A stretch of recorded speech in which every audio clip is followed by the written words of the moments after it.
Have you ever watched the news and wondered if you're just getting the story or if the news itself is actually shaping the story? Well, today we're jumping into some fascinating research from Hussein AlAhamd. We're going to explore how major news networks can go from being observers to being active players in a political conflict, and how that can end up reinforcing the very powers that be. So let's just start with a big, provocative question right off the bat. In a political showdown, who really has more juice? The leader calling the shots, or the broadcaster who frames how millions of us see those shots? Just, keep that question marinating in the back of your mind as we go through this. To even begin to answer that, we need to look at this whole thing through a very specific lens.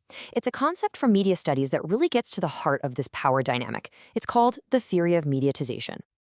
And here's the best way to think about it. Imagine a camera crew shows up to film a local soccer game. At first, they're just watching. But pretty soon, the teams are playing to the camera, timeouts are called for commercial breaks, and players are trying to get on the highlight reel. The game itself is changed. That's mediatization. It's when politics starts changing its own rules to fit the logic of the media. Okay, so here's the more academic definition from sociologist Stig Hjarvard. He says mediatization is when media becomes this powerful, independent force.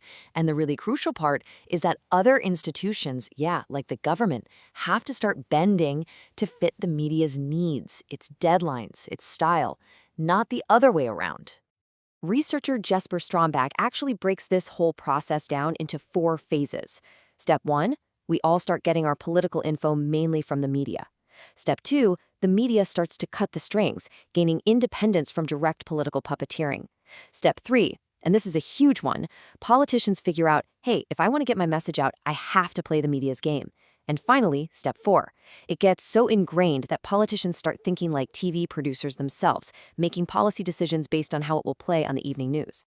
All right, so enough theory. Let's look at a powerful, real-world case where this dynamic played out with some absolutely massive consequences: the internal Palestinian conflict between Fatah and Hamas.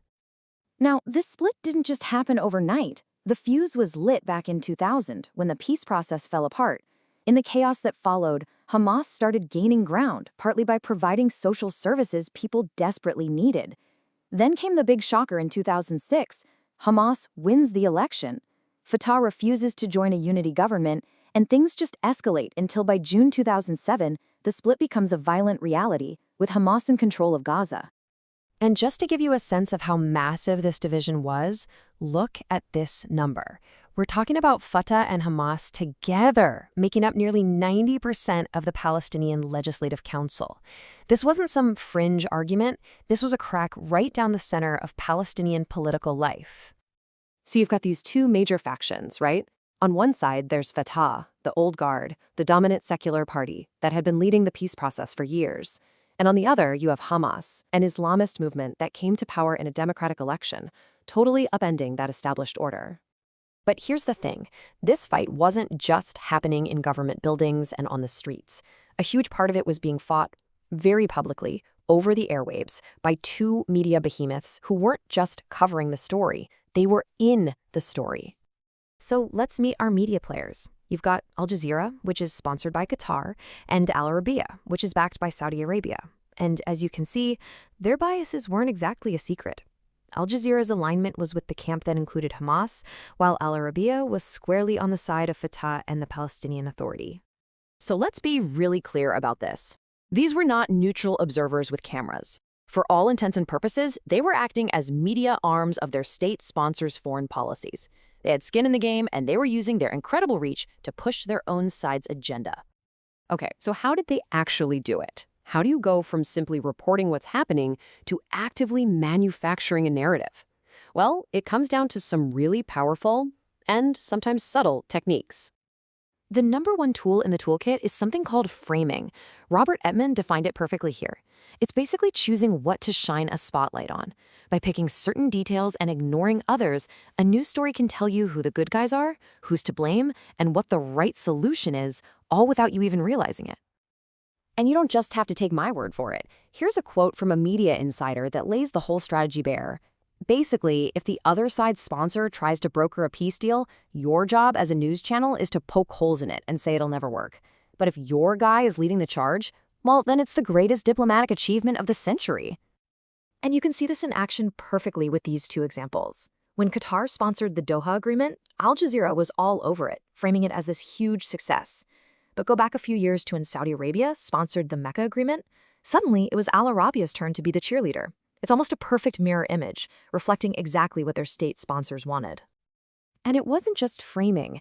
They used a whole host of other techniques. There's gatekeeping, which is basically deciding what even gets to be a story in the first place. There's amplification, giving a giant megaphone to your friends and a tiny one to your enemies. And then there's delegitimization, constantly painting the other side as unreasonable, untrustworthy, or just plain illegitimate.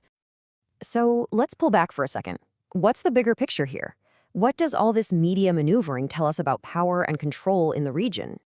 Well, here's the real kicker. In these kinds of political environments, that media logic we talked about, the need for drama, for clear heroes and villains, it doesn't just run parallel to the political logic. It merges with it. The media stops being a watchdog and instead becomes a tool to stabilize and legitimize the power of its sponsors. And the real-world impact of this? It's just devastating. According to one former Palestinian minister, the people themselves were left completely disillusioned and confused. Their own fight for freedom was being filtered through the priorities of these competing regional powers, leaving new generations totally lost. Which brings us right back to that core idea of mediatization. In a conflict that's being covered this way, the version of events you see on TV, the mediated reality, can actually become more powerful than what's happening on the ground. The story being told is what people react to, what politicians respond to. It becomes the reality. And so that has to leave us with one final and pretty heavy question. If the reality we see on our screens is being so carefully and deliberately shaped by these incredibly powerful interests, how are any of us supposed to figure out what's actually true? That's definitely something to think about.